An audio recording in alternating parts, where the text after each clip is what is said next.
Have you ever wanted more power, more respect, more control, only to realize too late that the more you reached for, the more you lost?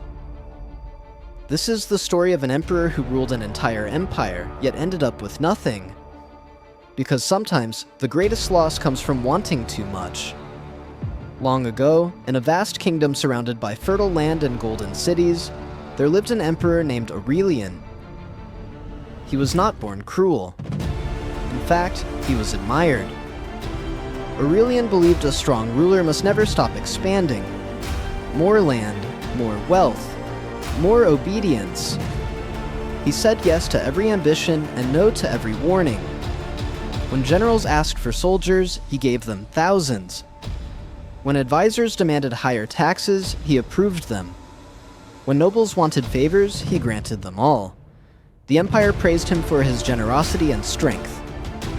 But slowly, without realizing it, Aurelian stopped ruling his empire and became a servant to his own desires. The treasury began to empty. Villages were left unprotected. Roads crumbled. Farmers grew tired. Yet the emperor kept chasing more. Every night, he returned to his palace exhausted, studying maps of lands he had not yet conquered, while ignoring the cracks forming within his own walls.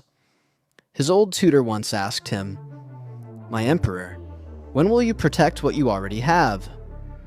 Aurelian smiled and said, "Soon, after just one more victory." Then came the Great Campaign. Aurelian marched his army far beyond the empire's borders, leaving the capital weak and exposed. While he fought for more land, rebellions rose behind him. Merchants stopped trading. The people began to starve. By the time the emperor returned victorious, his empire was already falling apart. One night, as riots echoed beyond the palace walls, Aurelian sat alone on the cold throne, realizing he had conquered everything except wisdom. The next morning, he visited an old monk who lived beside a quiet river outside the city. Aurelian asked, "Why do I feel empty after gaining so much?" The monk pointed to the river and said, "This river feeds the land, but when it tries to take more than its banks can hold, it floods and destroys everything."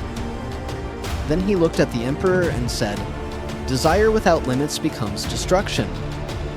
For 7 days, the monk continued, "Do not expand. Do not demand. Do not take. Protect what you already have."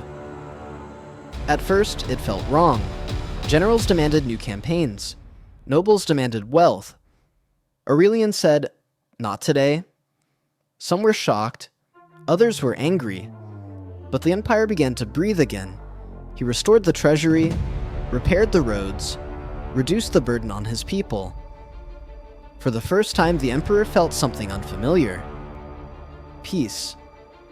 Weeks passed. The rebellion stopped. The people returned to work. The empire grew stronger, not wider. One evening, the monk visited the palace and asked, "Did the empire collapse when you stopped wanting more?" Aurelian smiled and said, "No. It finally became whole." And that is the lesson. Wanting more does not always mean growing. Sometimes it means losing. Power needs limits. Ambition needs wisdom. And knowing when to stop is what separates rulers from destroyers. Remember this: wanting everything can cost you everything. Building this Akai story reminds me something very important. We often lose ourselves trying to be the hero of other people's story, while our own story has not even yet started. During that process, we lose ourselves not to be able to figure out what the future holds for us. And in this story is telling us that when you are trying to build others, try to also develop yourself. In case if the people that you are trying to build forgets you, you can also hold yourself accountable and say that, yes, even though they forget me, I'm still doing well for myself. And my name is Joshua. I'm the face behind this channel. Subscribe to see more videos like this in the future.